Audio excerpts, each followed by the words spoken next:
Okay, so they each have the same amount of money. Cat has 280.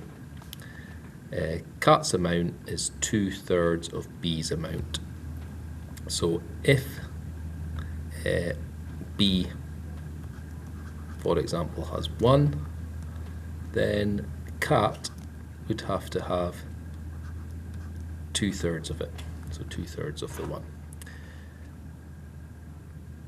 Ari's amount, the B amounts, is 5 to 12. Now actually, what I can do is I can get rid of this fraction first of all. So if I multiply both sides of the ratio by 3, then I'll end up with getting 2 to 3. Now what I need to do is I need to add an A. So A to B's, we've got 5 to 12, so I'm going to put in 5 to 12, and I'm using a different line. And then what I need to do is I need to see, is there one that I can look at for both of them. So from here to here, they've got the same numbers. I know I can times by 4, which means I could times this by 4. 4 times 2 is 8. And we've now got a ratio of 5 to 8 to 12. Now we're trying to work out how much we've got here. And we're told that Cat has 280. So what I'm going to do is I'm going to pop in 280 underneath Cat. I'm going to think how I get from 8 to 280. So 280 divided by 8 will get me what I need to multiply with. So again, remember we've got our calculator, so 280 divided by 8 tells us that I need to multiply by 35. So to go from there to there, I'm going to times by 35. So I'm looking for this one, I'm going to times by 35. So 5 times 35 gets us 175.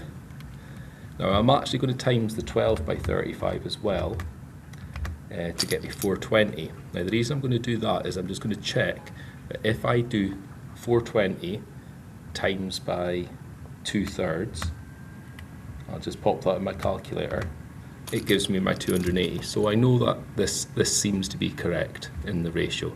So therefore my answer is 175. Okay, question 21. So it says use Pythagoras' theorem to show that the value is between 10 and 11. Okay, so that means that we don't need to get the exact answer, we just need to get between 10 and 11. Now just remember that in the front we do have a formula sheet, but within this you'll notice that the triangle's almost like upside down. Okay, so remember that if we've got a 90 degrees, it's the one opposite the 90 degrees that's known as the longest side. So we're going to end up needing to square that and take it away because it needs to become smaller, because we know that this value here has to be smaller than 13. So I'm going to take my 13 squared and I'm going to take away my 12 squared. And that will give me the value here. Okay, but this value, so 13 squared, take away 12 squared, gets me 25. And what we're wanting to work out, this dimension here can't be 25 because it's too big. We then take the square root of 25 because we're wanting to work out the original. So we end up getting 5. So this dimension here is 5. Now just so that we know where this is coming from, in Pythagoras, if this is a, we've got a squared equals b squared plus c squared. Okay, so that's Pythagoras' formula, which basically means that we square each of the dimensions and add them together and it gives the longer side. But because we have the longer side, we're taking away 13 squared, take away 12 squared to leave us in a square with 25 in it. So therefore each dimension has to be 5. Now once we've got that, we've actually got a second Pythagoras. So again, I'm going to draw an arrow pointing at this. But this time I'm trying to find the longer side. So because I'm trying to create a bigger number, I'm going to have to add them together. So it's 5 squared plus 9 squared. And I'm going to pop that in my calculator. So 5 squared plus 9 squared. And that gets us 106. But again, just like what we've done before, once we get our total, we're going to have to take the square root. So I'm going to put in the square root of 106. And if I do the square root of 106, we get the answer 10.295, and I'm just going to truncate it, so I'll just put some dots down, because it did say that the value is between 10 and 11. Okay, so that is between 10 and 11. Okay, so I could write this down, but I don't necessarily need to 10.295. Okay, but I think that would be enough showing the 10.295. Okay, question 22. Write down the equation of a straight line parallel. So first of all, we need to recognize what parallel is. So I'm just going to draw a set of parallel lines. So remember, parallel lines are lines that don't meet. Okay, so within these, we could also say that the lines have the same steepness. So both these lines have the same steepness. In maths, that's known as the gradient. So in order to compare gradients, we need to know what the equation of a straight line is. So the equation of a straight line, the general equation, is y equals mx plus c. So what we're going to need to do is we're going to need to rearrange this equation so it's in this form. So I need basically y by itself. So I need to remove this, take away 2x. So we end up with y. I'm going to add 2x to both sides, so I get 2x plus, and I've still got that 9 on the right hand side. So now you can see that the gradient, the m value, has to equal 2. Now it does say write down an equation, so again, there's quite a lot of key words here, so write down an equation that's parallel.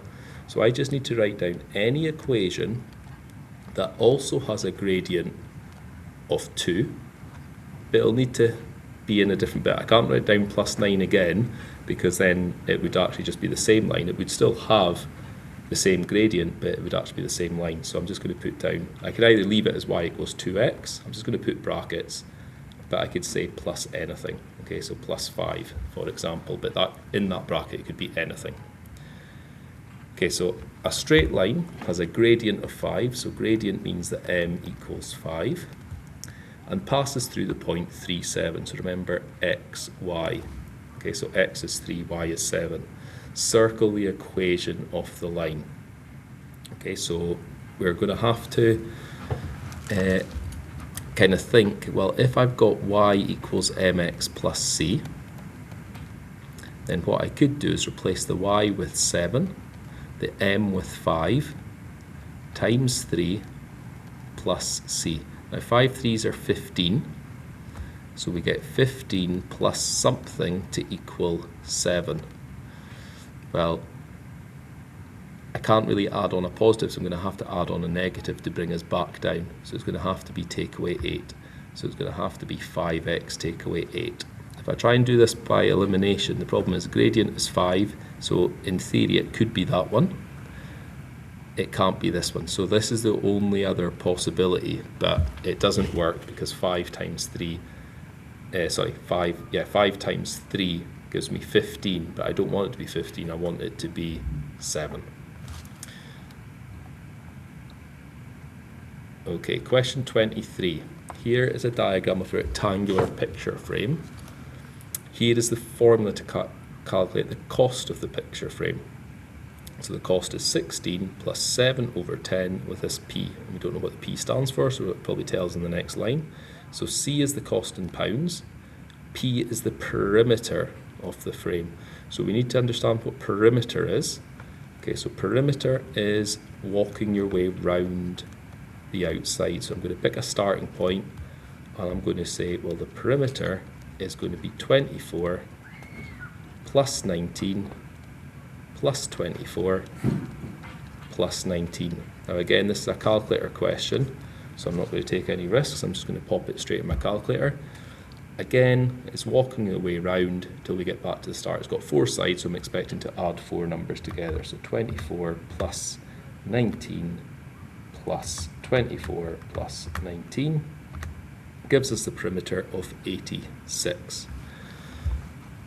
Now we're trying to work out the cost, so now it's a case of just being able to put this in my calculator. So in my calculator I'm going to press 16 plus, I'm going to put in my fraction button, 7 over 10, and I'm going to put in the perimeter of 86. Now actually, if I put in my calculator, I can actually just include the brackets that I put in there. So I'm going to put in 7/10. And then I'm going to put in my brackets to say 86, close my bracket and press equals, and my calculator will deal with that fine to give me the cost is 76.2. Now, that is in pounds, so what we don't want to be doing is just leaving it as 76.2. We want to say £76.20. Okay.